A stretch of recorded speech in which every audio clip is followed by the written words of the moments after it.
Welcome to another episode of Mystic-Skeptic Radio's Uncensored. Last time we had Moshe Chertoff with us. We had an interesting conversation about his view of Zionism and how we could achieve peace in the Middle East. This was years before all the stuff has been going on. And I can tell you, Moshe, that when I started conversing with people online and giving your interview as an option, I got lambasted by everyone saying that there isn't such a thing as any kind of Zionism that could exist in any way that it is positive or helpful, because you guys are all invaders and colonizers, and it was evil from the get-go. So I want you to be aware that as we start the discussion, we have to kind of amplify people's minds and help them understand at least a different perspective without falling into the traps of what they would consider to be propaganda just because they don't agree with it. Sorry to hear on the one hand, but on the other hand, that is a challenge, and I like challenges, and I hope that we will have people listening enough and open enough to hear the different angles, and I can understand why many feel that way. I can't accept it, but I'm willing to talk about it, and we'll try to get some things across they may have never heard. Okay, so one of the accusations that was made originally was, this is a very simple situation. The people who want to justify their actions, they want to make it complicated, but Ilan Pappy and Norman Finkelstein and people of that sort have shown us that it's a very simple situation.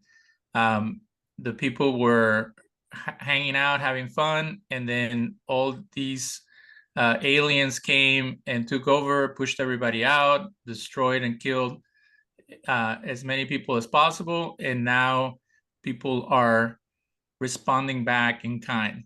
I know that October 7th is a painful time for all Israelis.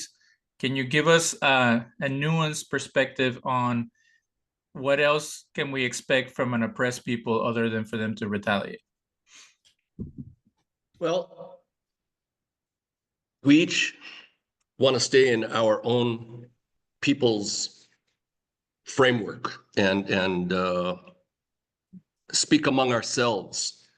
Then we tend to embed ourselves and get entrenched in the kind of language which is divisive, and not divisive among us, it's divisive when we turn outward. And if we look out to the rest of the world and try to think about countries, and some countries as homelands, or the country that represents either a people or a religion or something else, I believe that every people who feel they need a homeland deserve a homeland. And if that's true about anybody, it's true about everybody. And I believe I'm probably being listened to in the United States more than anywhere else. And where did the great majority, the numbers are off the map in terms of how many Americans actually have their ancestry going back to America, and how far? How far do you go back? Do the pilgrims, if you're a descendant of the pilgrims, so you're okay, and everybody else after that is not? Or do we go further back and make sure that it's the Native Americans, the ones who came here across the ice shelves to get from Asia to North America? Are they considered the only Americans, and therefore everybody else is either just a hitchhiker or a colonizer or whatever? I'm not looking for excuses to try to say that Zionism should be an acceptable thing. But what I'm saying is that, well, I'll go back to my own personal first acceptance of the fact that I'm a Zionist. Growing up in Los Angeles in a Reform Jewish framework, we're talking about back in the late 60s when Black was beautiful. And it came to the point where I became a young man as opposed to just a kid. And I started asking myself and other people, including my rabbi and other people from that community. I was not much connected at the time, but I started asking, if Black can be beautiful, why can't Jewish be beautiful? I don't understand. And I'm entirely in favor of, and I agree, Black is beautiful, but why can't Jewish be beautiful, or Native American be beautiful, or Palestinian be beautiful, or Muslim be beautiful? I think people have to be open to the fact that they're not alone on this planet, and that it is true that there are indigenous people almost everywhere you look. Everywhere you want to find them, you can find them. But does that mean that no one else should ever be allowed to live there, or have some sort of claim that says that it is also theirs? Now, here's where we start going back, and then the question has to be asked: how far do we go back? Like I started saying before, how far back do we go to be able to say, no, that doesn't count, or that happened so long ago so that it really isn't relevant anymore? And why am I saying that? Is because most people who know history know that the Jewish people who marched out of Mesopotamia and spent long periods of time in Africa, in Egypt, and then spent so-called 40 years in the desert. I don't know how accurate that is. It doesn't really matter. Eventually came to this land. Now, I'm not a religious person, so I'm not going to use the claim that God gave it to us. But I cannot ignore those people that believe that. But nonetheless, let's put that aside for a moment, just for this discussion. If we assume that, like every other peoples, the Jews deserve a homeland, what homeland would that be?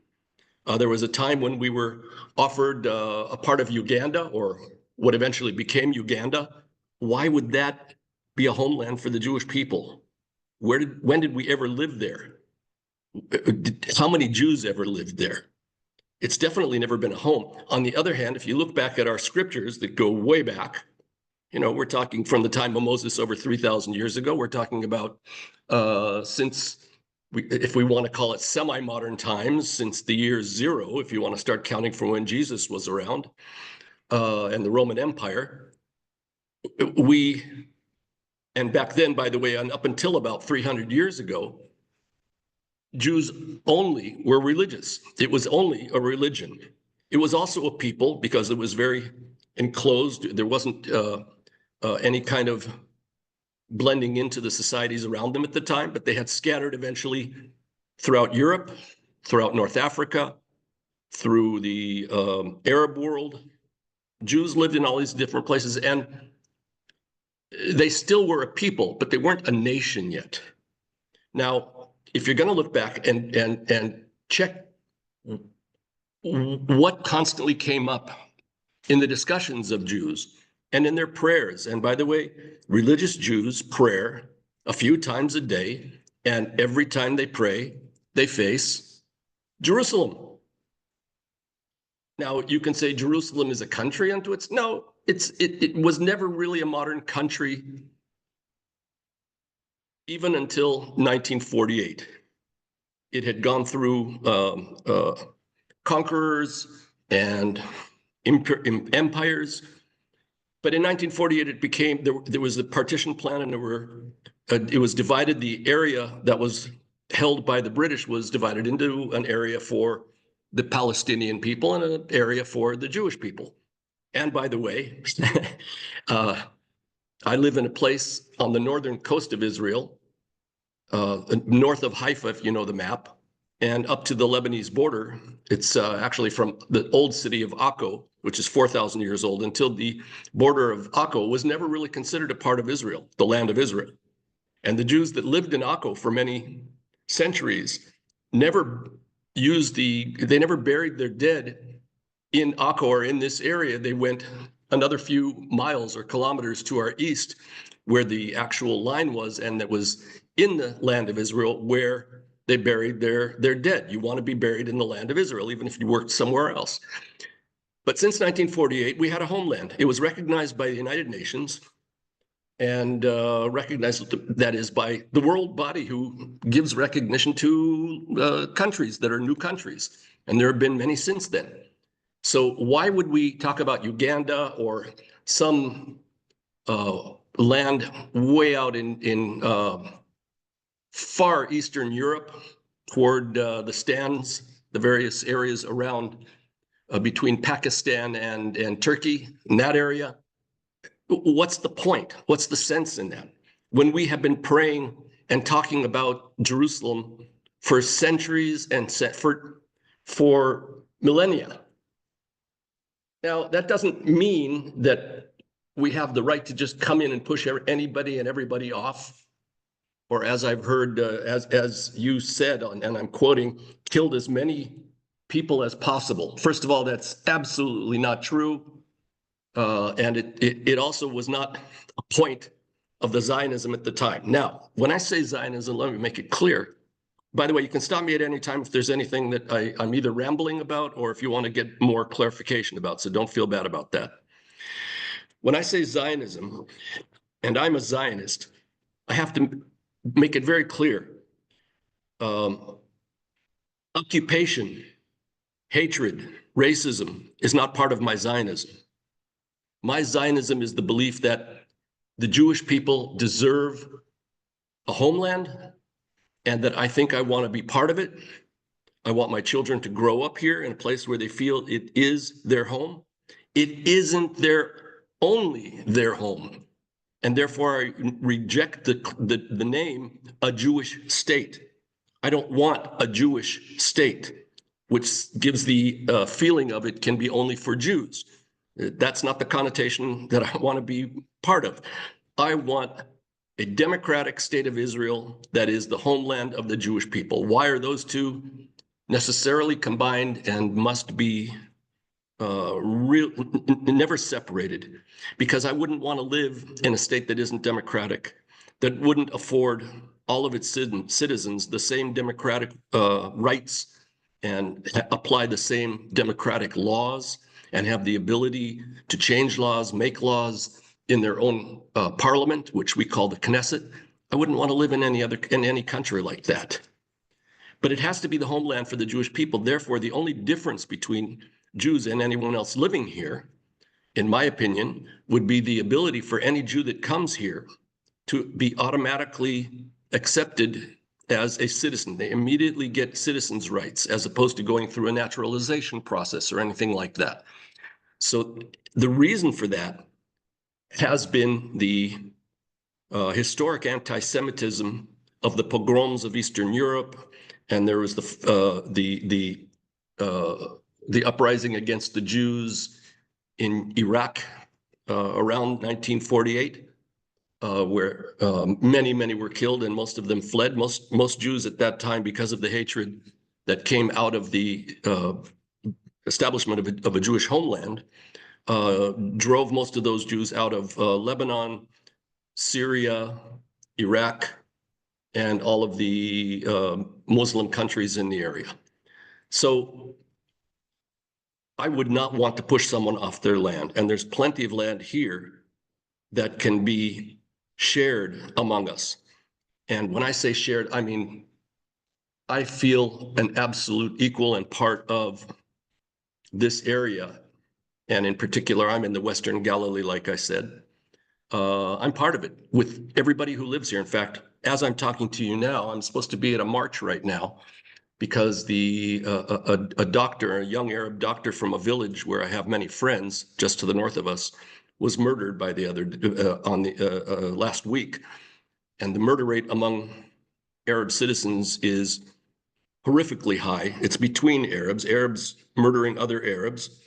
And there are various reasons and whatever, but it's never really been taken care of properly by the Israeli police department. No investigations are done like they are done about Jews who are murdered.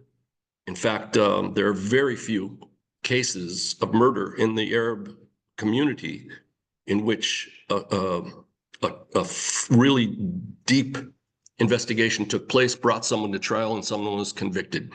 There are various reasons for that, and among them are the fact that because there are clans within villages and cities, they don't want to come out and spill the beans, so to speak, and say he did it, we saw him, and whatever. It's very difficult. I'm not saying it's an easy task, but there is no real attempt to solve these crimes, to stop these murders. So right now there's a march going on to stop the murders in the Arab community, and I was invited by friends to come, and I told them that I won't be able to make it. So my Zionism, that's not my Zionism. And if we talk about occupied territory, I wouldn't want to live in occupied territory.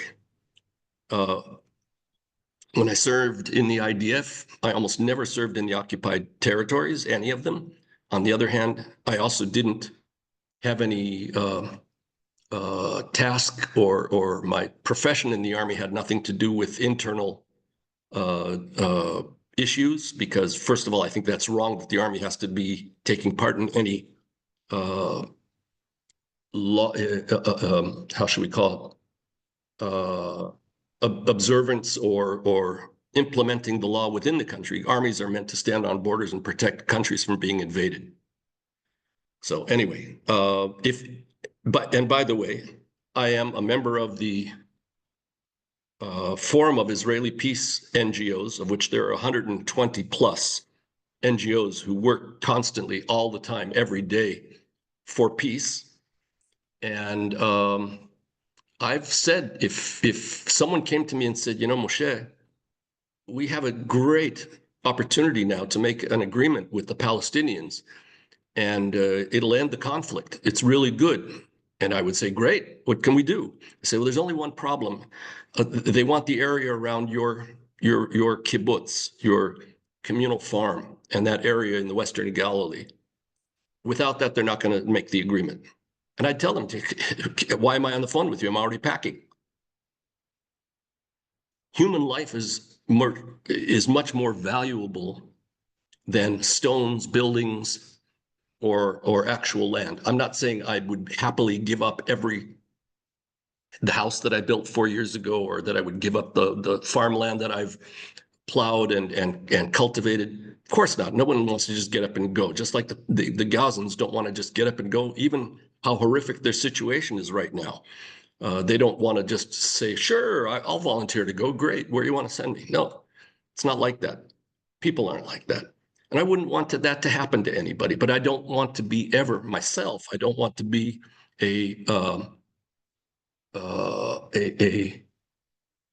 something that would block the possibility of actually making a peace agreement and having peace in the region. And I know, here's a sentence that I will say, and I actually believe it, and I try to tell people everywhere: peace is possible, and it is the only solution. I But hope I've Moshe, answered. Yeah. yes, but when people tell me, okay, your dreams and aspirations are fantastic, what Moshe is saying, but the British got involved in an area they shouldn't have, just like in Iraq, Pakistan, India, and they split up areas that it was none of their business, none of their responsibility to designate to different groups.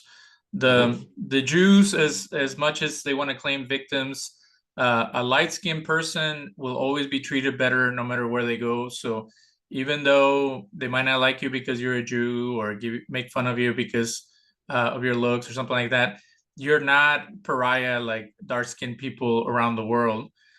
If you claim that it was good, well-intended, and then it got out of hand, or that the U.S. and the Europeans did not have nefarious reasons to support the state of Israel throughout the last 75 years, then you must be a fool. That the Palestinian people have been suffering oppression, extermination, and domination for 100+ years from invading people. If you minimize or dismiss any of that, nobody wants to hear anything you have to say. Like it's pretty much like you can cry anti-Semitism, persecution, victimhood, but at the end, the outcome is the same. People are displaced, people have no independent nation, and they're being just like the Native Americans, they're being put in different areas so they cannot rebel. They're being broken into small clusters with all the settlers in the West Bank. Gaza has been treated very unfairly through the blockade and not having access to water and electricity. And then they pick a group of people who's violent, and then you want to blame them and you want to attack them and almost exterminate them. So at the end, when is Israel going to take responsibility for all the things that are going wrong in that area? I'll start with this.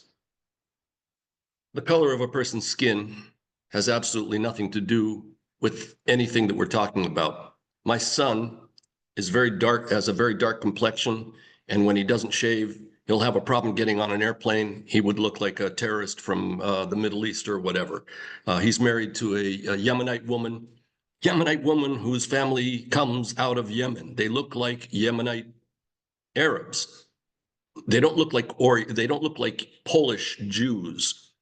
Many, in fact, nearly half of Israelis come from they come from Arab states, from Morocco in particular, Algeria, Libya.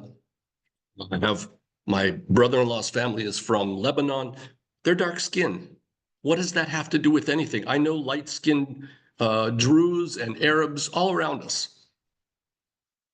That has no bearing on anything. And if a person is going to try to be prejudiced against someone because of the color of their skin, it really doesn't matter. It's their problem of their prejudice. It's not the color of someone else's skin.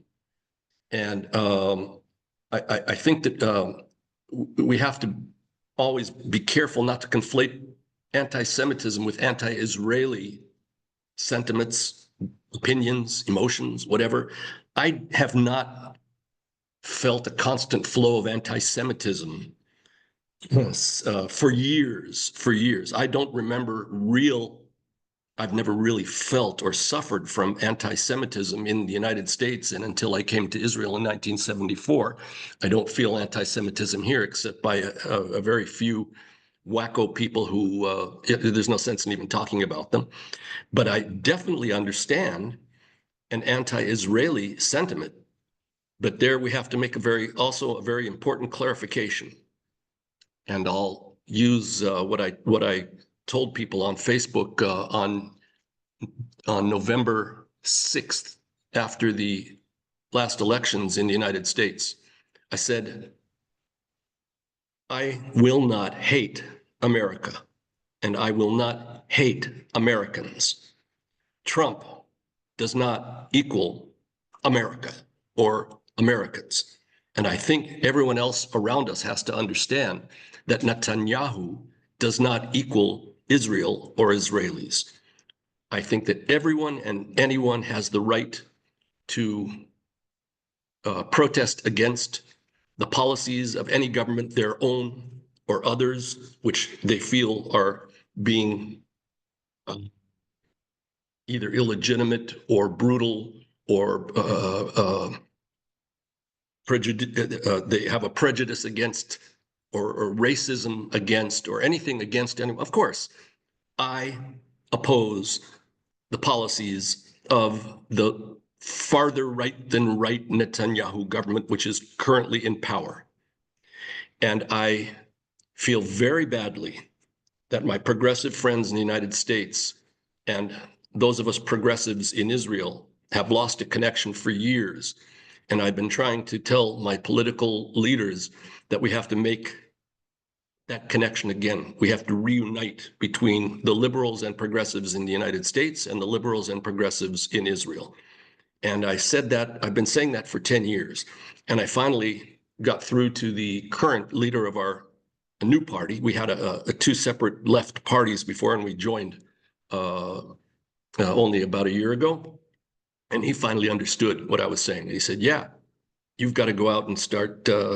I told him, I want to get to the United States and start talking to people. We have the same problems. We have the same issues. We have the same populist leaders who try to give throw out panacea to people and say, this is it. Just vote for me. I'll take care of everything. You don't have to worry about a thing. I'll do everything. Trust me. When somebody says trust me like that, that's when I don't trust them. And now we've had this type of leadership since 1996. For those of you who don't know or don't remember, we had a liberal to progressive government. My party was a part of that government at the time in 1995. And our prime minister, who I opposed at the time because it was a general who had become a political leader, and I was fearing that he was going to put us into wars all the time, Yitzhak Rabin. And he had, all of a sudden, he understood what we're trying to say. Those of us here in the progressives and liberals in Israel are trying to say that your main worry in Israel is security. The best security is in peace, not in strong armies, not in attacking others who might attack you or who have attacked you and attacking them with retaliation far greater than their attacks. That is never going to bring you security. True security is in peace. And they were elected, this government was elected not because it had a majority of 50-point-something% of the votes. And in Israel, it's not like we have two parties. We had 23 parties. That's a big choice, and it makes a mess of who's going to be able to lead the government. The way the decision to lead the government is the president of the state, who is a figurehead and not a politician or not politically motivated, not supposed to be politically motivated. He turns to the leader, whoever it is, doesn't have to be a leader of a party, whoever the leader is, who he thinks that they can bring in parties that will create a 61% seat majority in a 120-seat Knesset parliament. And so Netanyahu's party got only 23.8% of the vote. He didn't come anywhere near a great majority. But this was the fifth election in only 3.5 years. And he hadn't won a single one of the first four. And this time he realized if he doesn't do something drastic, he's not going to have another coalition for a government this time. And that means he'll probably go back to the trials that he's on. He was charged on 4 very serious crimes. One has been dropped. There are 3 trials still going on. He'll go to the trials. And he'll probably go to prison on something. One of those heavies are going to stick to him, and he'll have to do prison time. So what he did was he reached out to the most extreme racist elements in Israeli society and took on settlers to be part of his government, giving him a 64-seat majority out of 120. But once you bring in the monster into your coalition, you have to feed him. Because if you don't feed him, he's always going to be threatening you. Say, wait. You don't give me what I want, I'll drop out. Your government will collapse. You'll go. So he did. And therefore, one thing to oppose the political views of another party. And that we did during the elections. Unfortunately, after the elections were over and Netanyahu took power, he put aside the top 3 points of his party's platform and went only on one. And when I say went, I mean he downshifted and put it into overdrive about having a judicial overhaul, they called it a judicial reform. But what they were talking about is what you're beginning to see in the United States now, where the whole idea was to absolutely strip the power of the judiciary so that they won't be as powerful as they are today. In the United States, there are 3 branches of the government that together they are checks of power against each other. In Israel, we only have 2. We have the executive, which is the Knesset and the prime minister, and we have the judicial. We don't have a third branch. So when he takes away the second, that's it.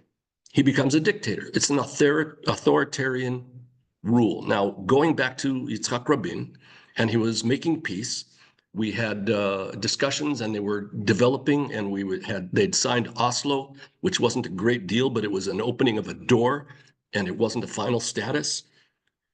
Eventually, there was a final status agreement, but that wasn't part of the government. It was never official.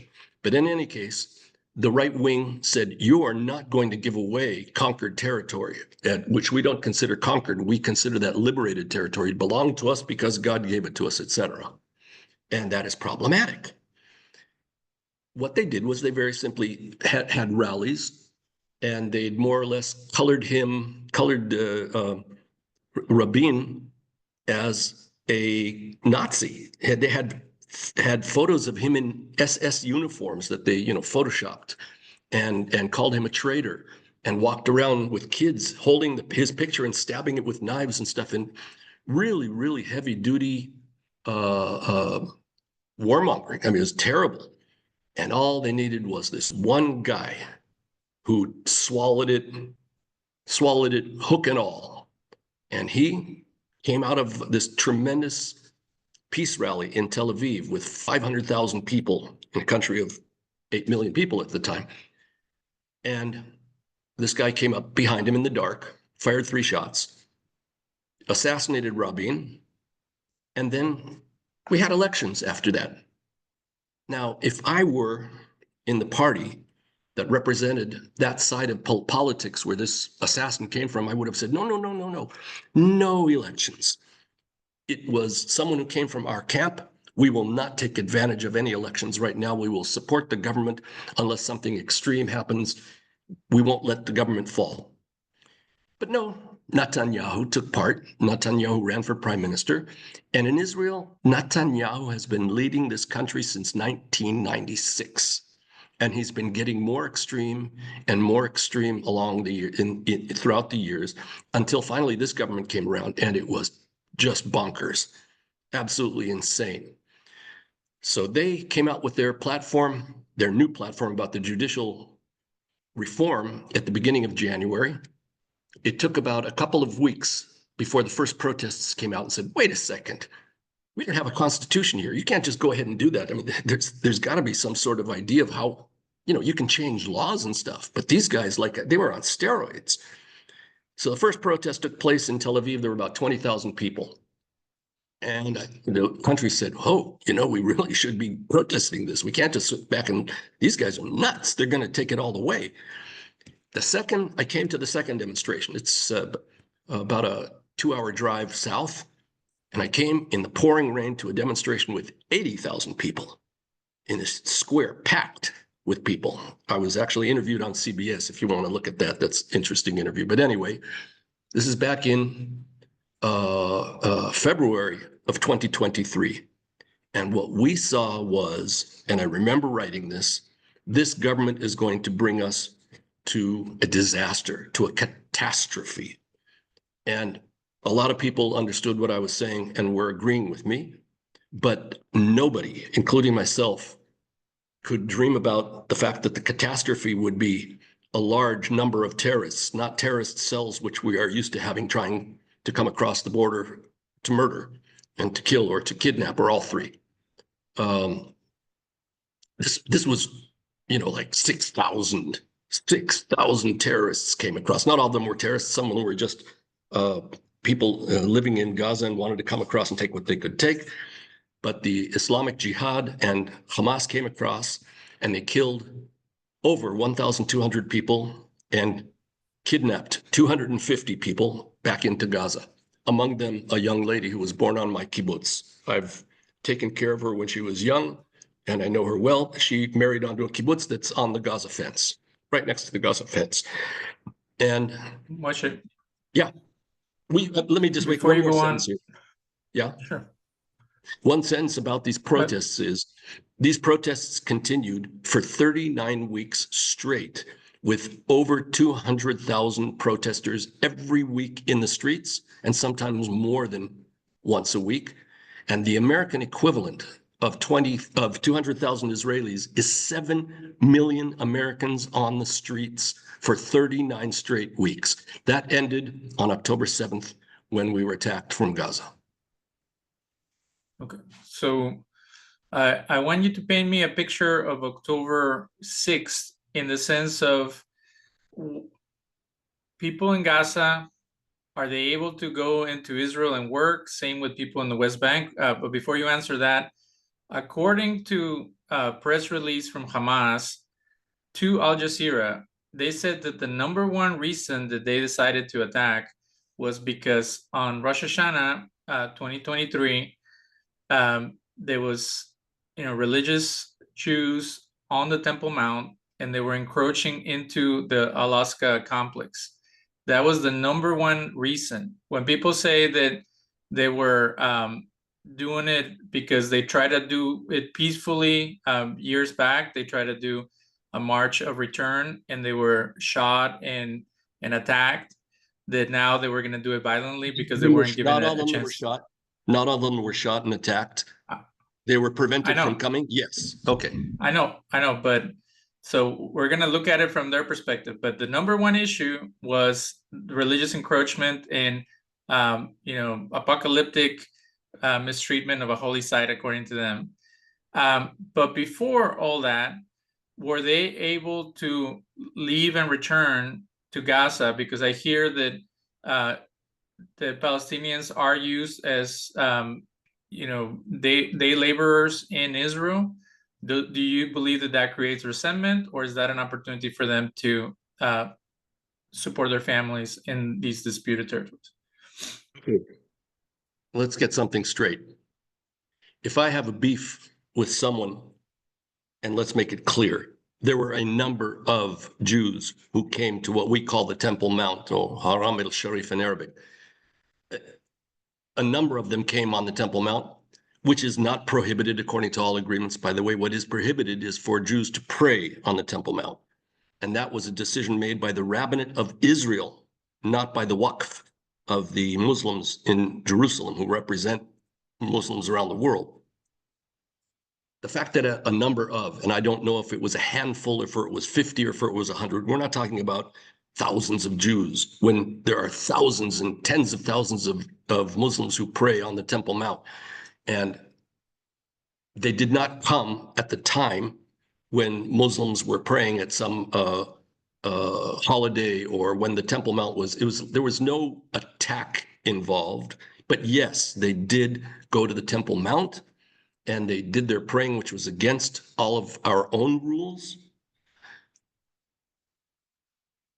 Are you saying that that could in any way justify the killing of 1,200 people across a border, the murder, rape, and dismembering of men, women, and children? And I'm not making it up. We saw this on the body cams from Hamas attackers live as it was happening on Saturday morning on October 7th in 2023. I happened to wake up that morning at about 6:25, 6:30, and I turn on my TV and I'm watching a horror movie, but it looks so familiar because you can tell this is a kibbutz. It looks just like the real thing. It's amazing.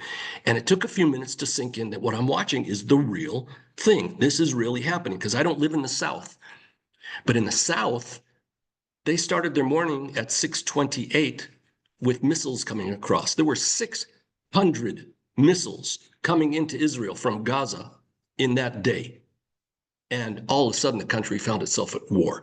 Now, I have a good friend who's the leading member, a Muslim member of Knesset today in Israel, Ayman Odeh, who sat in my house. And we talked about it. And he sat here with a face like you had just killed his whole family.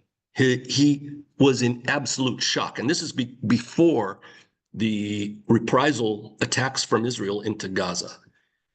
And then he eventually talked about it in the Knesset. He said, and I'm paraphrasing here, but it's almost exactly his words. He said, there is absolutely no justification, nor could there ever be justification for what the Hamas did in Israel on October 7th. Those were his words, and he's not the only one. I know of many members of Knesset who are Muslim, and they say the exact same thing. And if there was ever a more unifying experience in Israel between Muslims and Jews, it was the attack on October 7th. I have a friend whose his nephew was murdered when he was stopped by the Hamas down near the Gaza border as an ambulance driver. And he started begging with them in Arabic, and they killed him anyway. And they killed Thai workers, and they weren't looking only for Jews. Anybody they could find as they came across the border, they killed or kidnapped. We're still waiting. By the way, tomorrow there will be the release of 3 of the most famous hostages that were taken. They're kind of like the poster hostages of this one woman whose 2 young redheaded children will be returned to us tomorrow in body bags. And I knew this mother's father. He and I formed a kibbutz in the northern Negev desert in 1982. And you look at these 2 kids, it's hard to believe what actually happened. Now, why am I saying it was a unifying event? All of a sudden, the Muslims in Israel, also Palestinian Israelis, understood they're Israeli. Whether they like it or not, they're going to be judged as Israelis. And we know that in Israeli society, they are a major, major part in the running of our daily lives.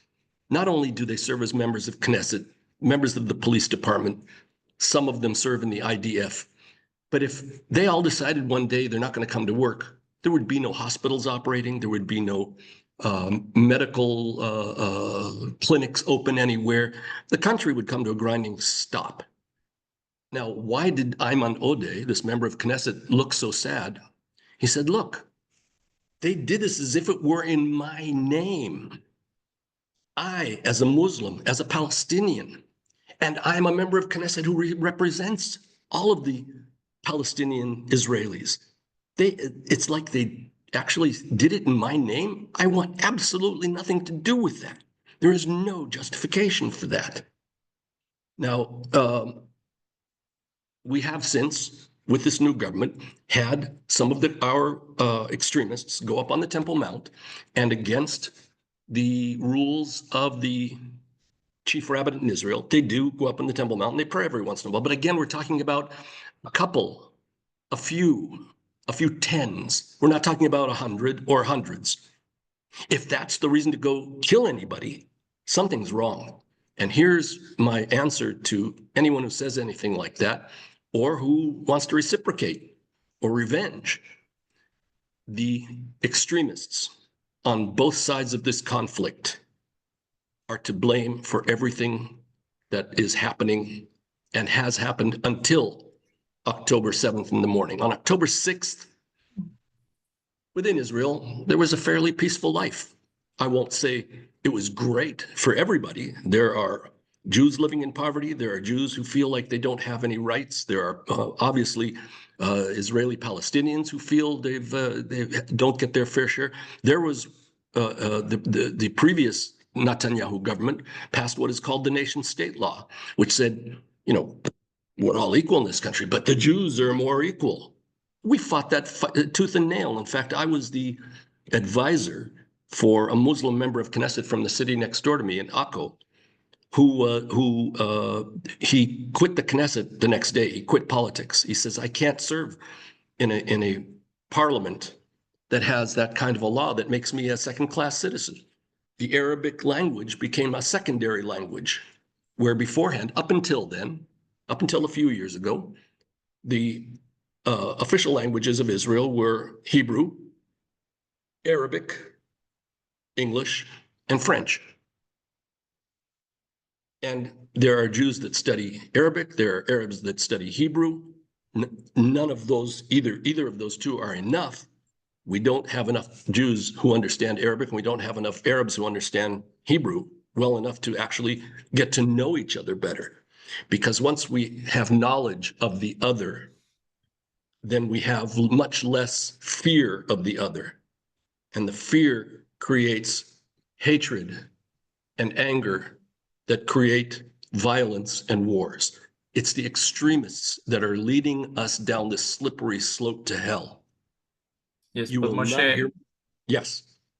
what I heard for 6 months straight from the US left, and that has many communist and socialist Jews in it, including Keaton Weiss and Russell Daviler from the Do Dissidents podcast, is that it's your own darn fault for allowing Netanyahu to get elected, and that all Israelis are to be blamed for all the problems in the Middle East, and that the U.S. is a puppet of the Israeli, you know, Israeli Leadership.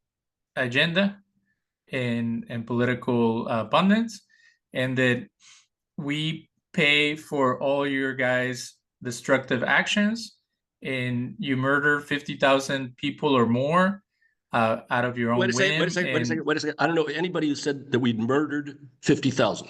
40 some odd thousand, and it could be 50,000 by now. I'm not arguing about the number, but murdered is something different than killed.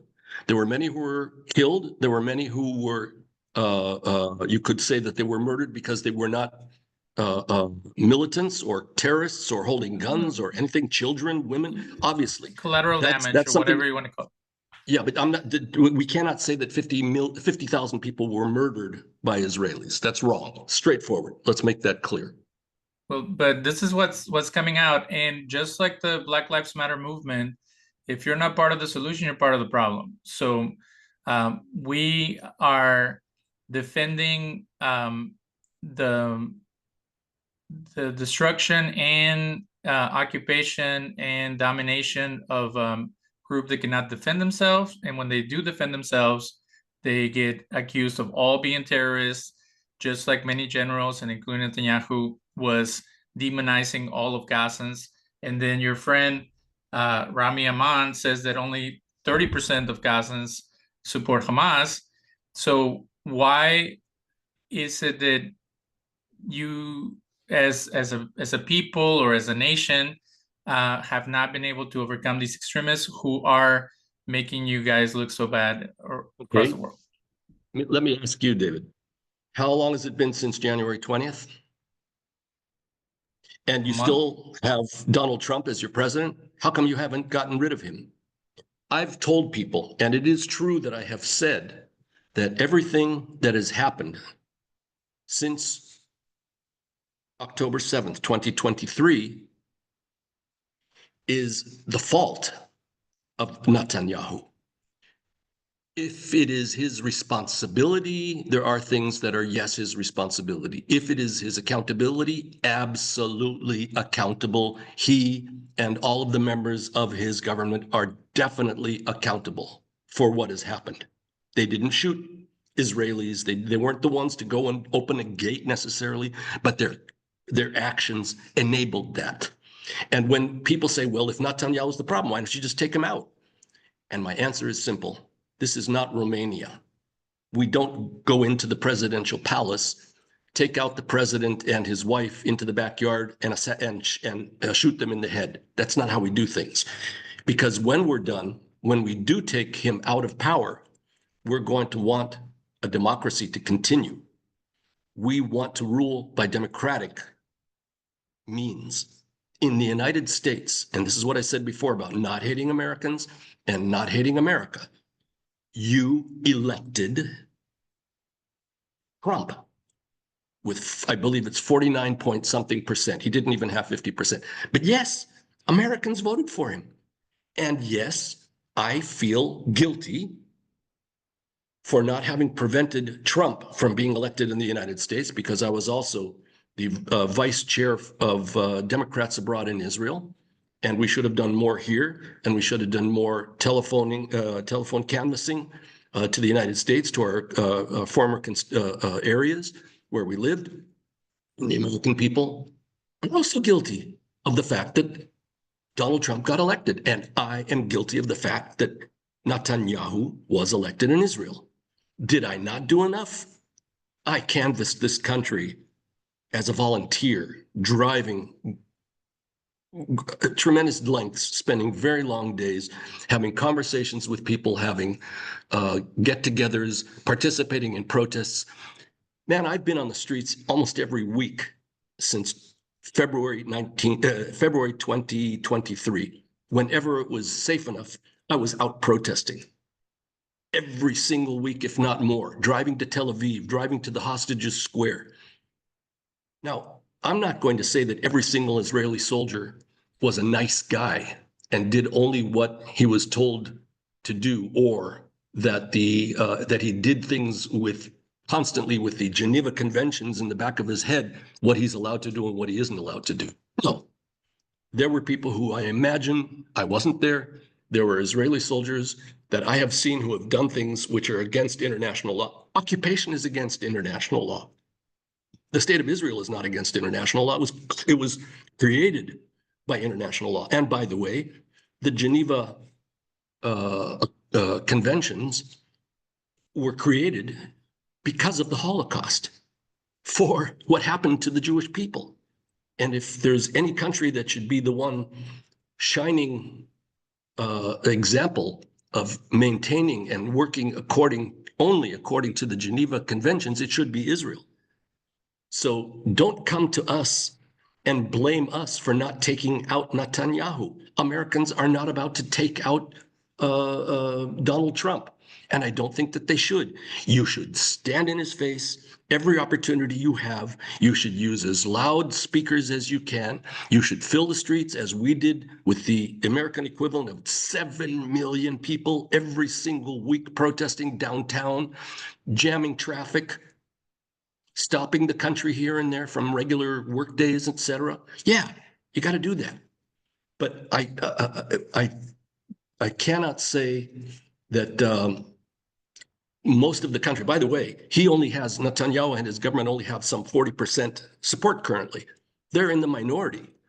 There are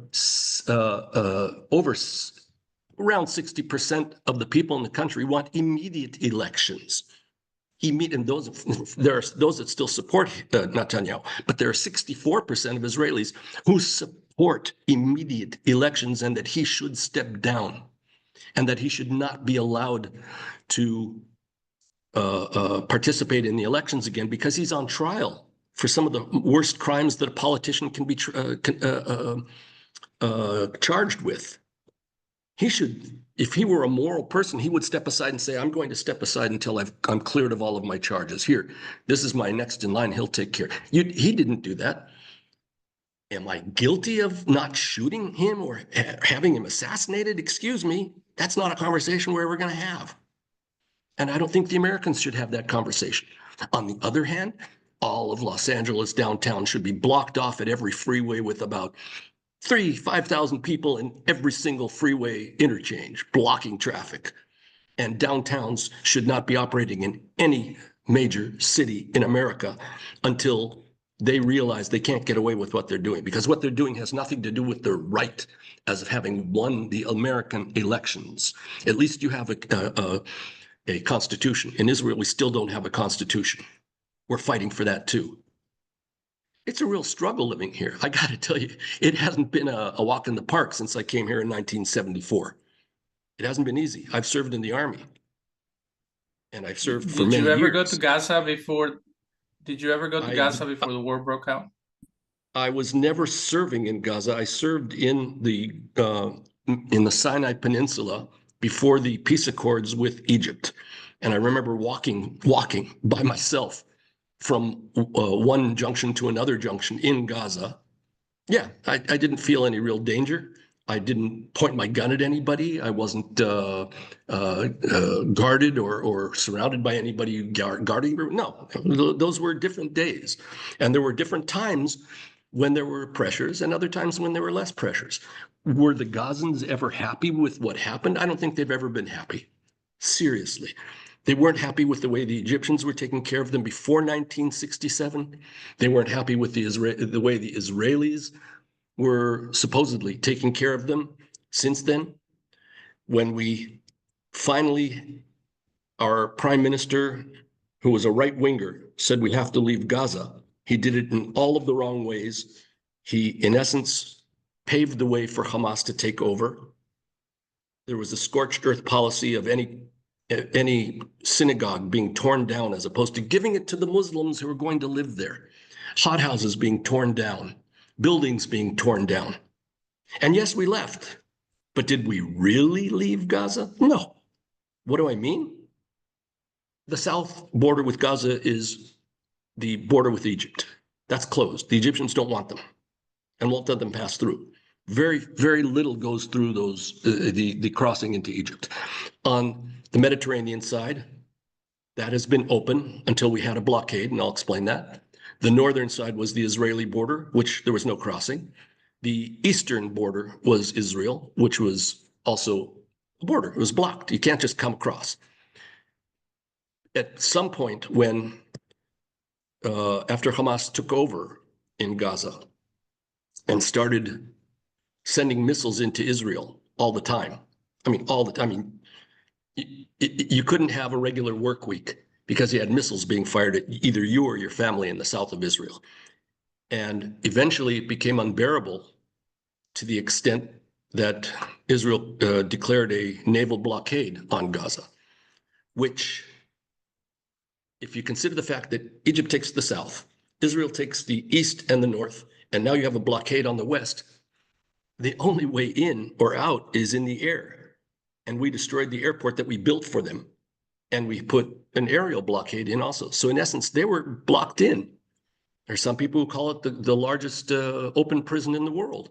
And there is some truth to that. Absolutely. It was wrong. And I actually participated here in Israel in simulcasts with people from the port here in the old city of Akko, which is a mixed city of Jews and Arabs. Also in Jaffa, which is next to Tel Aviv, another mixed city in a port there, and the other port being in Gaza, the Gaza port.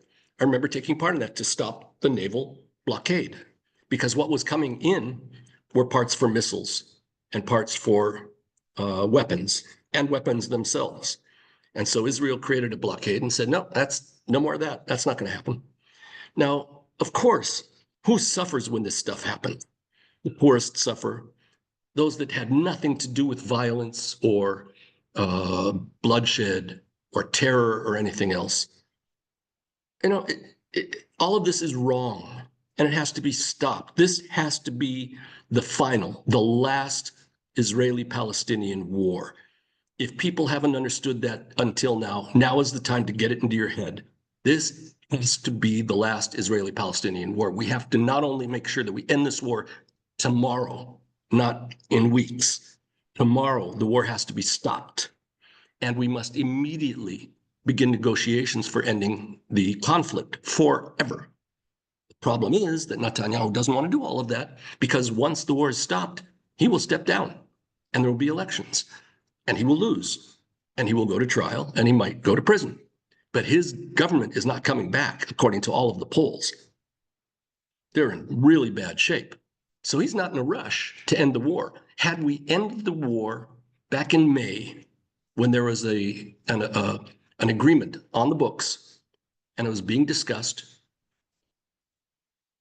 there were the exact same conditions in that agreement that we eventually agreed to a couple of months ago. We could have done this long ago.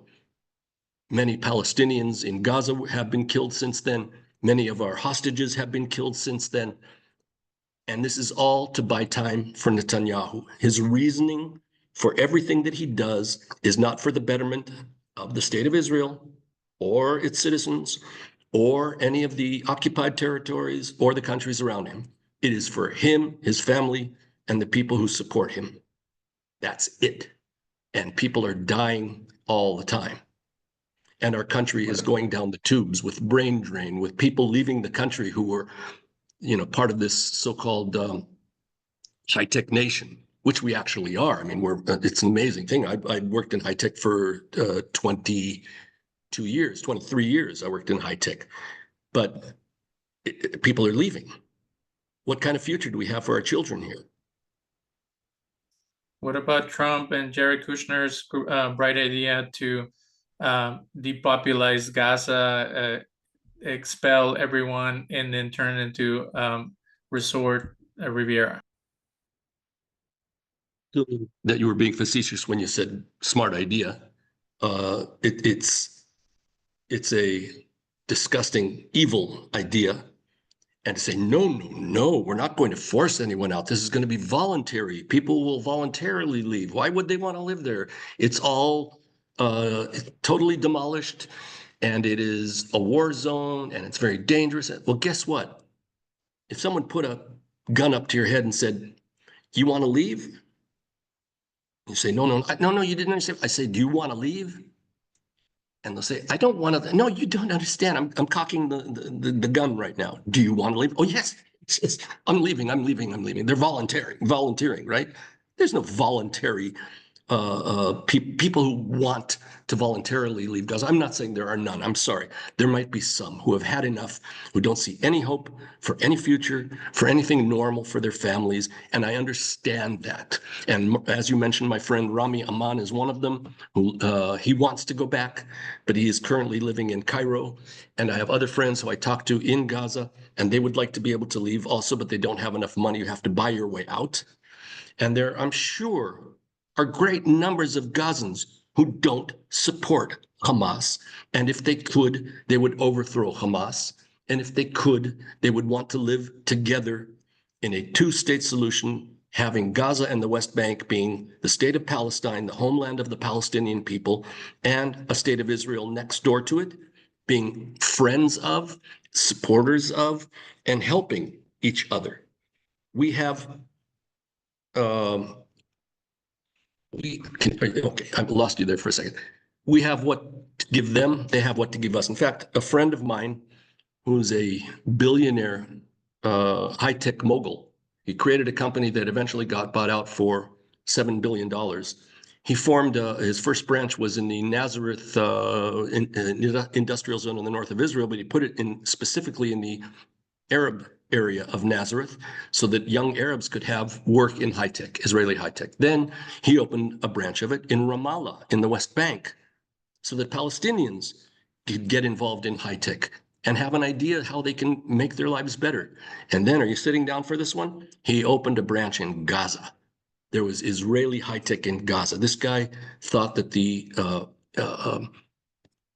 the way we can get to, we have to find the languages and the topics that we can talk together and progress together to be able to make peace. We cannot have the hatred or the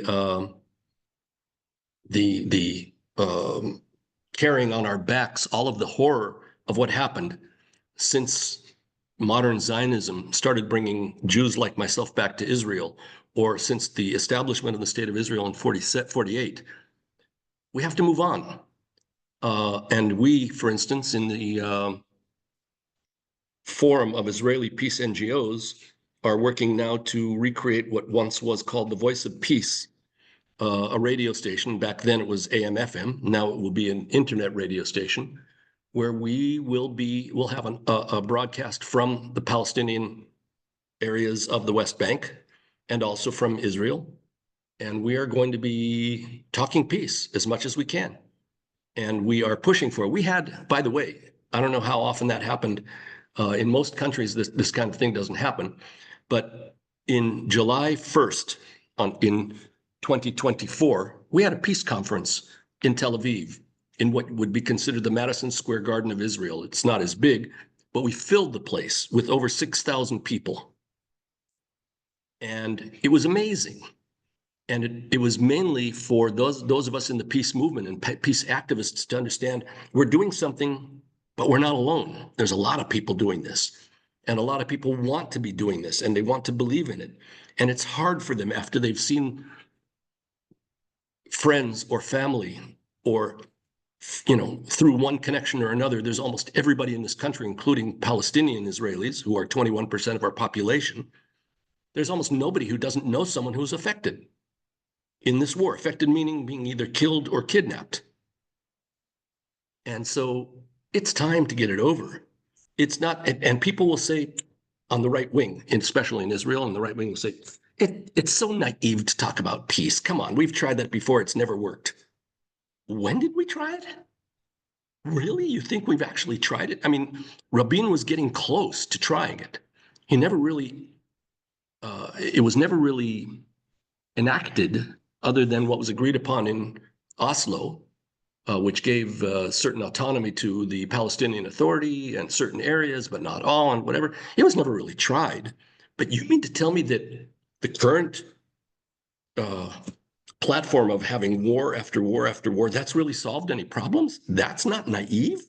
I believe that's extremely naive to believe that you can continue having wars, or as they call them, operations. If it's not a huge war, it's only a week or two or whatever, it's only an operation. How many people get killed, who knows? But come on, that's really naive. It is time to finally start to try peace. And there are people everywhere who want to try it. And the standard refusal on the right wing in Israel to do that is they say, we have no partner. None of them want to have peace with us. That's not true. Absolutely not true. And we in this form of Israeli peace NGOs are working with Palestinians on the other side who want a two-state solution. We want to, okay, I'll also inform you that I'm deep into this since 2003, when I took part in what was called the Geneva Initiative. I didn't actually take part in the negotiations, but in Geneva, they invited Palestinians and Israelis to come and negotiate as if they were the government to end the conflict. Can you do that? And they brought in academics, they brought in generals. In fact, one of them was the former chief of staff of the IDF, and Palestinians of the same caliber, with from all walks of life, but people who were well educated and knew what they were doing. They sat down and they hashed it all out, and they actually came to an agreement. And the agreement was publicized. It was called the Geneva Initiative Final Status Agreement. You can see it on the internet. You can read about it. You can read the entire agreement. And why am I mentioning it is because after it was published, I looked at it and said, wait a second, there's mistakes here. You have an Hebrew version, you have an Arabic version, but the English version is the binding version. So there's no saying that you didn't understand the language. No, we meant it in our language this way or that way. No, English. And so I came to the people who were at the meeting, publicizing it to all of us who were part of the peace organizations at the time in 2003. I said, you got a real problem here. Take a look. This line, there's this mistake. And the person I showed it to, her face went white and she said, what can we do? I said, I will be willing to do a full edit on it, the entire peace agreement, if I have permission, official permission. And so she gave me the phone number of the guy. I talked to him the next morning and said, yeah, absolutely, go for it. So I actually edited an entire peace agreement that was signed by both Palestinian negotiators and Israeli negotiators. It is ready and has been ready since 2003 as a roadmap of, let's say, we could have, if we had leaders who were actually interested in ending the whole conflict and would be willing to sit down and start talking about it with an open heart and an open mind, then they could use that as their roadmap and say, okay, is this okay with you? Number one, yes, it's good. Number two, okay, you're good with that too. Number three, you have a problem with that? Let's put it on the side. We'll talk about it in the end. You go through it all. You've got 10% of things that are either incorrect or not updated as according to things that have happened on the ground since 2003. So you might take a month, 2 months to hash it out and finish it. And according to that agreement, it was something that both sides said that they could live with. In other words, not all of the settlers will have to leave where they're living in occupied territory. But let's say that their city has 5 square miles of territory that will become part of Israel in an annexation, which is agreed upon on both sides. And the Palestinians will get another 5 miles square of land somewhere else. And the maps are there. You can see where they've already agreed to make these land transfers. So it's all been discussed. It's all been hashed out, agreed upon, and signed. It's waiting for 2 leaders to actually want to do it. Abu Mazen was willing to do it along. Sorry? You shared this during our last interview. What I wanted to ask you, and this is something that is always missed in the conversation about what's going on, is just like the Ukrainian war being a proxy war between the US and Russia, how many actors do you see involved? Because what another accusation that's been thrown out is that how cannot Israel win the war in Gaza when they have intelligence from the US, France, Germany, and whoever else that supports them? And then on the other side, there's accusations, and you tell me if they're tenuous or they're actually true, that Iran uh, Hezbollah, Russia, maybe even China are involved in the counter strikes from Gaza. Is that true? Is the U.S. using Gaza as a playground to use all their new bombs and new technology? Is that a lot of part of the problem? Part of the problem, yes, but it's not true that we are using Gazans or Palestinians as tests for American weaponry. What is true is, yes, our arsenal, so to speak, is mainly American military items, military goods, military weaponry, whatever you want to call it.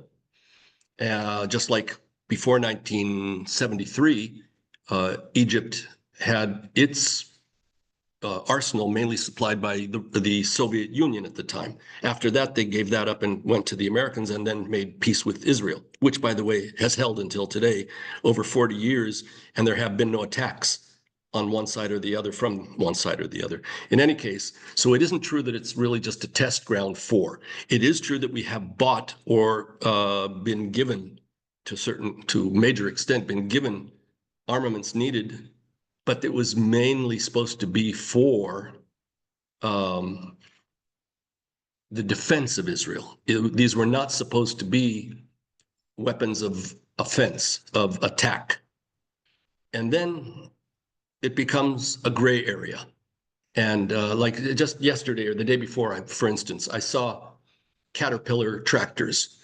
And I remember how there were major movements in the United States saying to boycott Caterpillar.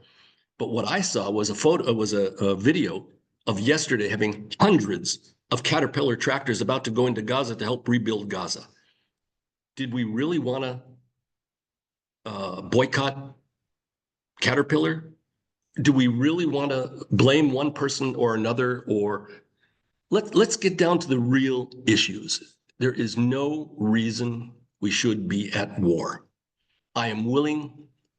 Let's put it this way. My country is very small. Israel is a very small country. Like New Jersey's pretty much its length, but not its width. At its narrowest point, the official state of Israel, without occupied territory, is about 12 miles wide at the center of the country, right next to the most populated areas.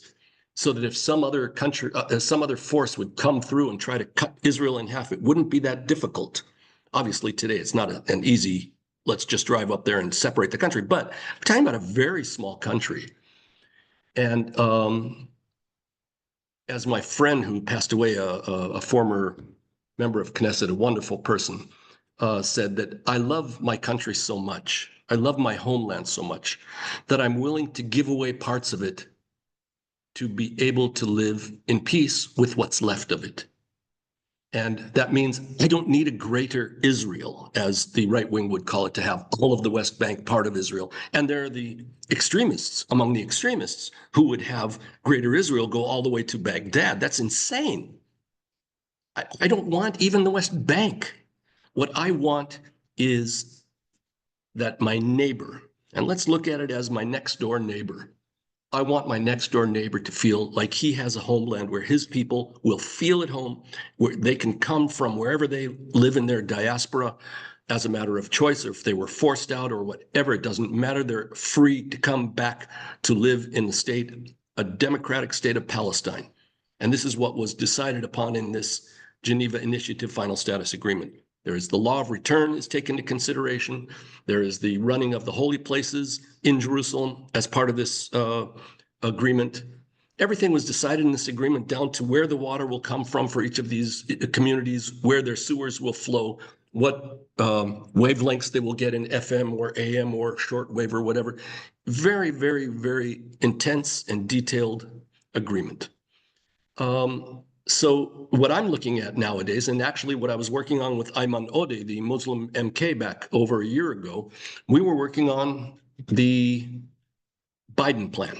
It was a quiet thing at the time. It didn't really get a lot of publicity. And when we were talking about it, it only came out later.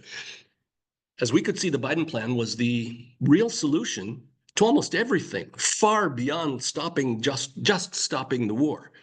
But if the Biden plan were to be accepted by both sides, and in particular by Israel, who holds most of the cards, it would have stopped the war immediately, as Hamas insisted. It would have released all of our hostages. It would have ensured that Hamas would no longer rule Gaza, because our war was supposed to be against Hamas, not against Gazans, and not against the Palestinians as a people. But those borders were never really, they kind of melted away. And there were people, Jewish soldiers who went in there, and not just Jewish soldiers, there are Druze soldiers and other soldiers in the IDF who went in for revenge, because they saw what happened to their friends in the army on October 7th, and they wanted revenge, and they still do. In fact, there are even crazies who want to go right 10 miles from me is the Lebanese border. They want to go in and start populating Lebanon. Insane. What I was telling you before is the extremists on both sides are dragging us through this mud. The Biden plan would have provided for a Palestinian state. It would have provided for a viable and peaceful state of Israel. It would have gotten the Saudis to make real normalcy with the state of Israel in a state of peace, working together. And we already have so-called peace with the Gulf states. We never really were at war with them, so there's no peace that has to come out of a non-war situation. But anyway, we have relations with a lot of Muslim countries. Saudi Arabia would come in, and they, as one of the, if not the leader of the Muslim world, that would have been a major, major thing. It was, the idea was to create something similar to NATO, but of a Middle East NATO, or NATO, however you want to pronounce it. In other words, if one country is attacked, all countries fight back. You cannot attack the Palestinian Authority without Israel, and everybody in this agreement organization will come back at you. And in essence, what that would do would create a east-west swath of territory that would separate Iran, who is looked at as the main instigator and the main supplier of hatred and armaments and money to both Hezbollah and Hamas. By the way, Hezbollah is almost entirely and only in Lebanon, and they are not Palestinian. They are a Shiite organization, which goes almost exactly along the lines of the Iranian regime. And they were not fighting in Gaza, although there is Hamas in Lebanon. That is true. And they are Palestinian. Anyway, it would have created this NATO-like thing. And then all of a sudden, just a while ago, Syria fell apart.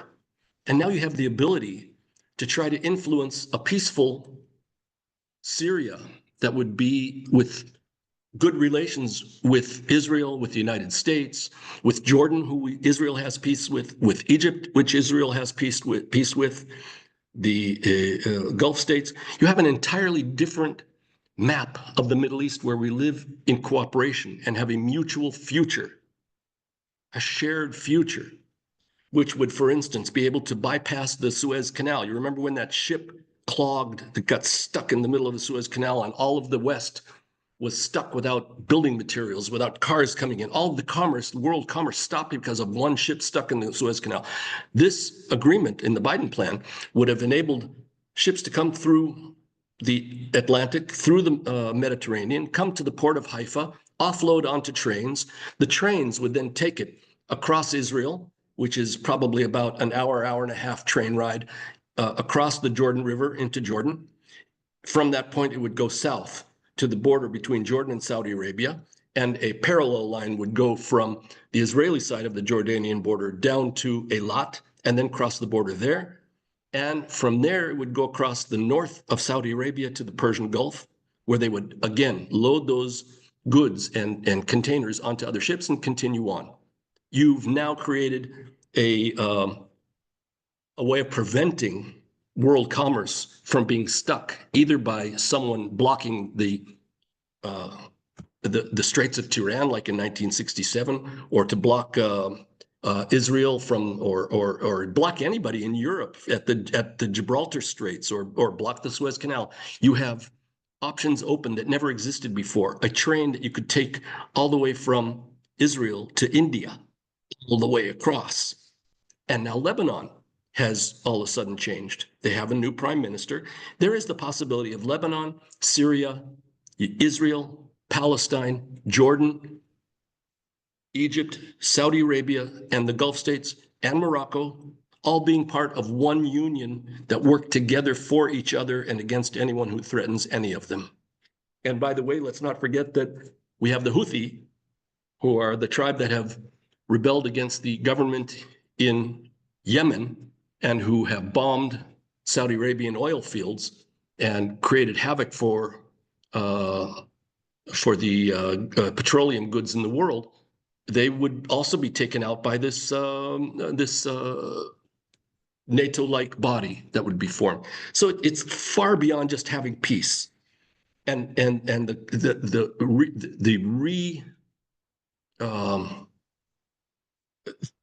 rebuilding of Gaza physically and mentally, it's another story, but the physical rebuilding of Gaza into something that doesn't have to be a Trump hotel with huge parking lots and nice villas along the beach. No, I don't think any of the Gazans want that unless they belong to them. And they're people who own they own land there. Many of them are refugees from within within Israel before it became Israel. So it's a very complex situation. I don't expect most people in the United States who hear very little about all of the background to be able to understand it all before October 7th. Since October 7th, it's an entire new university course, which is so complex. So it is true that Iran has been at the source of almost all of our problems here. And I don't know if Americans remember, Israel was attacked by over, 300 ballistic missiles in one night with drones and everything coming at us. It was amazing. I mean, I have a safe room in my house, which is the equivalent of a bomb shelter in my house. It's a room that's built with concrete walls. And this is the first time I've ever needed it. And I spent full days and nights in there. And especially in the month or two before this agreement happened, I was going 3 or 4 times a day running into the bomb shelter. I have a half a minute before missiles hit. Half a minute to get everyone in my family into the room, close the metal door, and lock it good. There are as further you go south, so you have more time. But there are people my friend who lives only about 3 miles from the Lebanese border, he didn't get any air raid sirens. He didn't have time to go into any safe room. He worked in the avocado groves, and he explained to me one day that the missile fire was so intense that they would just hear the shriek of a missile, and they knew it was going to hit any second. They would hit the ground, cover their heads, and then feel the missiles exploding around them. And our Iron Dome had taken out those missiles who were apparently, according to their trajectory, going to hit some populated areas. They were being taken out above his head. He said that he remembers looking up and seeing it was like raining down pieces of metal. And some of those pieces of metal are a yard long, and you can barely put your arm around the size of the missile. Scary stuff. He said he has never been so horrified and in fear in his life. And I'm talking about a guy who's a veteran of the Yom Kippur War, the October War in 1973, where he was among the 5 tanks, the last 5 Israeli tanks that stood between the Syrian army and the Sea of Galilee and moving on into Israel. He was one of those last 5 tanks. He was in them. And he had gone through horrific stuff in the 73 war. He lost friends. Horrible, horrible stuff. And then after that, there was the first war in Lebanon in 1982. And he fought in that also. And he had his tank commander, as Israeli tank commanders do. They sit up on top and take advantage of the fact they can see all around them. Most tank commanders don't do that. They stay beneath and safe inside. His tank commander fell upon him while he was down below, but only half of the tank commander. The top half got blown off by a shell. He's been through horrible stuff. And he said that this day, in this war, with all of the missiles coming in from Lebanon, was his most fearful experience of his life. It's time to end all this. Moshe, last question. So Bernie Sanders was muscled during the Biden, reign, and was hiding and didn't say much. And now he's going around doing a Stop the Oligarchy campaign. And then Jill Stein, for many years, wouldn't say much about Israel, and now talks a lot about genocide, apartheid, and ethnic cleansing. Are you able to support Jewish left-leaning candidates when they start saying and making accusations? Because I've heard Bernie Sanders also accuse Israel of genocide. Is there a line that you're willing to stop with them, or are you willing to use the lingo that is very popular among the left, which in some Jewish circles it can be offensive and accusatory? Okay, let's remember what I said before about the division that occurred between the American left and the Israeli left. As I said, I was the vice chair of Democrats abroad, the American Democratic Party, and we had the primaries here in Israel. And Bernie Sanders won the primaries in Israel, which most people would say, what? That can't be. Bernie Sanders came to Israel 3 years before I did, and I was on the kibbutz that Bernie Sanders came to. Bernie Sanders used to end his day early to go into the offices and find out what all of this socialism is all about. How does that work? Kibbutzim ran on socialism, pure socialism, not communism, socialism. I didn't have a bank account until the year 2001, when I was already working at Microsoft. My salary went to my kibbutz, not to me. And I was fine with that. I loved it. That's why I came here, was for the socialism. I could have stayed in Los Angeles for, if I wanted to have a capitalist lifestyle. But anyway, I was a Bernie supporter in every single way all the time. I was maybe his main supporter in Israel. And I understand why he demanded transparency for any arms being sent to Israel. And what most people on the right in both the United States and in Israel claim is that he's anti-Israeli, that he hates Israel and he's an anti-Semite. That is too often the case where people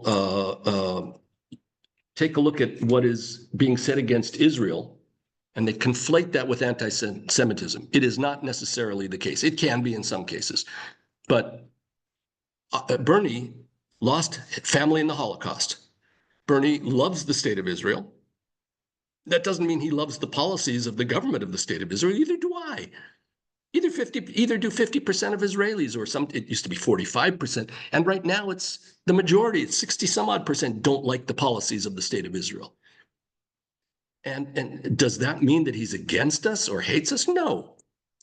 Did he say that the state of it, did he say Israel was committing genocide, or the state of Israel was committing genocide, or the government of Israel? Now, because these are things, if you're not careful about it, it's like saying Americans are committing genocide no, it's not Americans. It's the American government who gives orders to the American military, and they might be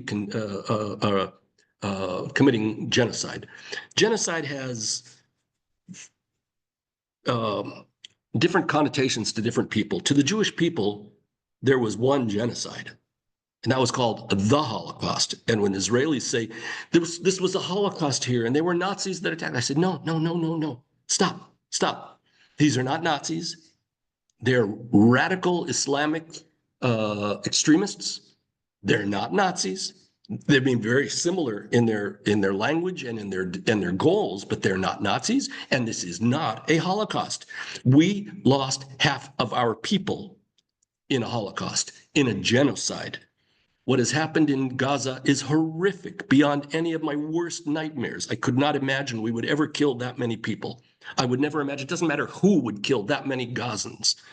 That is different from what happened to the Jewish people. And if there's anyone who should understand that, it is us. And to say that 50,000 It may be eventually 60,000, maybe 20,000. I don't know what the actual real numbers are, and it doesn't matter because it is far beyond anything that ever should have happened. There's no justification for it. And our government should have put the brakes on long ago. We should have gone in there as a reprisal to stop missiles from being fired into Israel, to prevent Hamas from ever being able to come across the border. They didn't come across the border because they were so strong. They're a very small military entity compared with the IDF. No comparison whatsoever. But because our government put their emphasis on protecting the settlers in the West Bank, who would then go out and have their own pogroms against Palestinians living in occupied territory, we had our pants down along the Gaza border. And very simply, Hamas took advantage of it. And they walked right through like we never should have let them. That should never have been the situation where they were able to cross the border. So the idea of genocide is something which is interpreted differently. Therefore, Israelis have a knee-jerk reaction to say it's not genocide. And in comparison to what we actually went through, I think everyone would agree if half of the Palestinian people were killed, murdered, or whatever you want to call it, that would be genocide, absolutely. And is it a matter of how many millions or whatever? I don't really care about the legal name or term for it or whatever. It's wrong. It shouldn't have happened. Their attack on October 7th is what opened the gates of hell. I am not blaming the Palestinian people for what happened to them. They didn't oust the Hamas after they realized how horrific governance under the Hamas was. I have a friend who lives in the village right across my fields whose father left. He fled from Gaza because his life was in danger. When the Hamas didn't like you and you weren't subservient, they'd either throw you off the roof or shoot you in the knee or murder your daughter or whatever. They had no qualms. I mean, let's face it, they were not a democratic institution, never were. But that doesn't mean that I should hate Palestinians because they didn't overthrow the Hamas.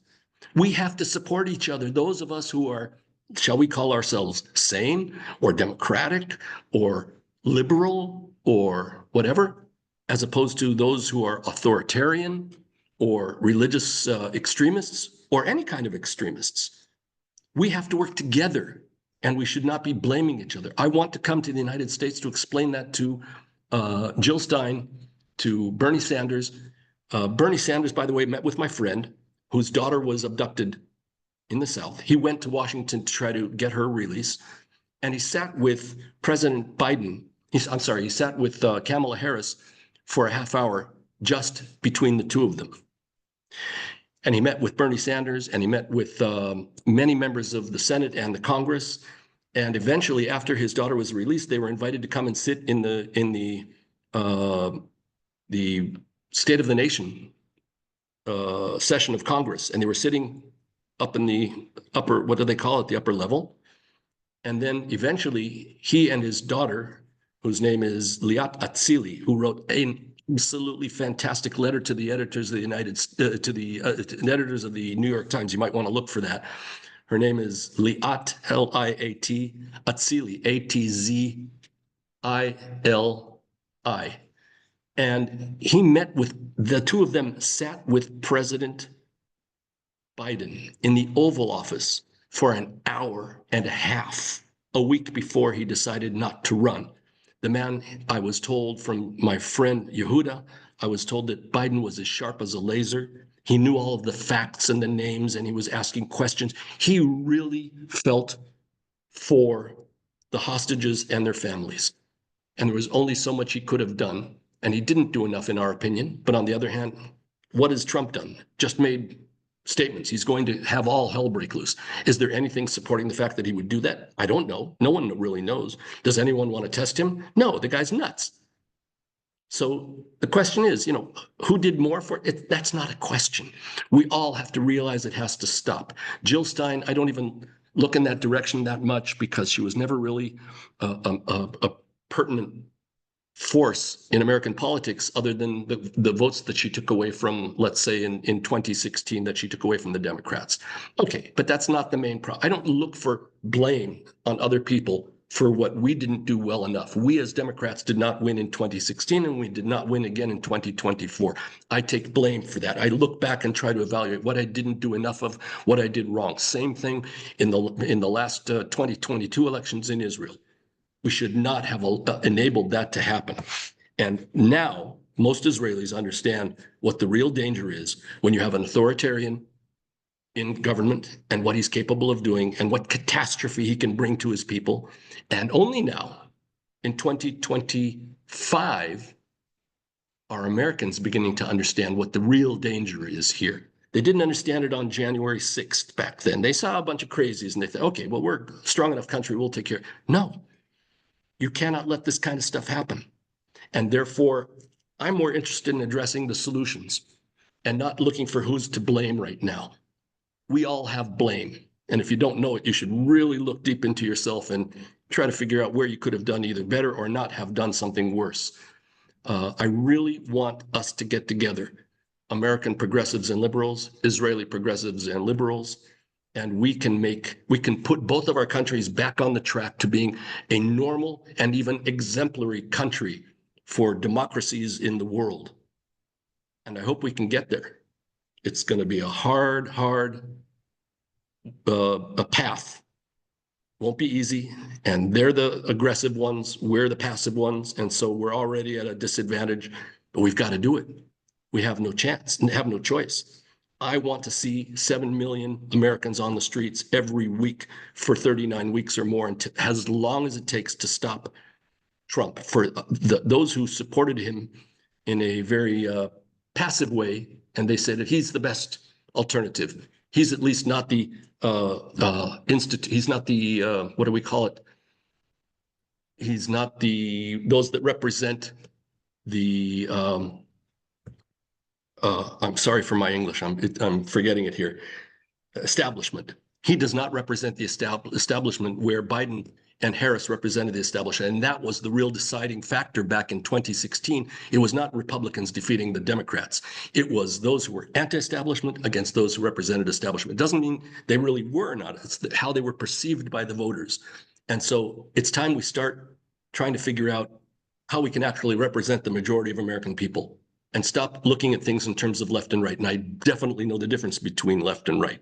But it's time we have to reach out across the aisle, but more, we have to reach out across our city limits to get to the rural areas of the United States. They're not necessarily only in cities, but there are good people who voted for Trump. Not every person who voted for Trump is either an idiot or a mean person or fascist or whatever. Yes, there are those also. But once the average American farmer can understand that by closing USAID, he's putting farmers in Nebraska and Iowa and California out of business. That's the state that's going to be hurt the most by closing of USAID is the state that has the largest agriculture. But does that matter to him? It's a Democratic state. It should matter to him because there are millions of Republicans and others who voted for him. And they're going to be put out of business because most of the people in the rural areas in California are Republican, not Democrat.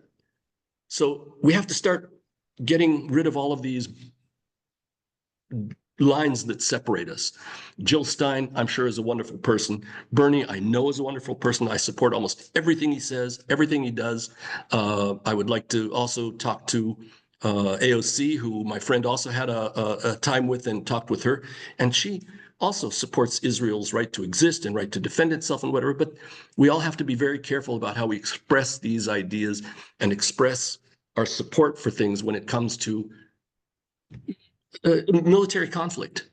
And instead of looking at it in terms of who's against who, we have to start making it more of a discussion about who and who can do what together to be able to live together with a mutual future. And then we can start moving forward and forget about having a Congress that doesn't work effectively or get anything done, as some people would say. We can have a Knesset in Israel that can do things for the people, and there's so much that needs to be done here. And the people, I mean, not the people of Israel, the people in Israel. I'm not talking about the Jewish people. I'm talking about the 100% of citizens. which includes 21% of those who are Palestinians. They have to have equal opportunity, equal rights. We have a lot of corrections to make, but we can't just lean back and say, well, that's the past and we can't do a lot about it. Of course we can. We have to correct the wrongs. Let's do it. Well, we want to thank you for your time. That was Moshe Chertoff. He's a peace activist from Israel and a leader in trying to build bridges and create positive association between Arabs and Jews in the Holy Land. You have brought a lot of important information and kind of broad perspective, and all we can hope is that people are willing to even talk about these issues. In the past few years, everything's so binary, you're either one side or the other, and we need to have a nuanced, complete perspective on what's going on so we can move forward. But again, we thank you for your time, and we hope to have you on the show again. My pleasure, and I agree. Hope is the word. Let's make it work. Thank you. Thank you. Take care. Bye-bye.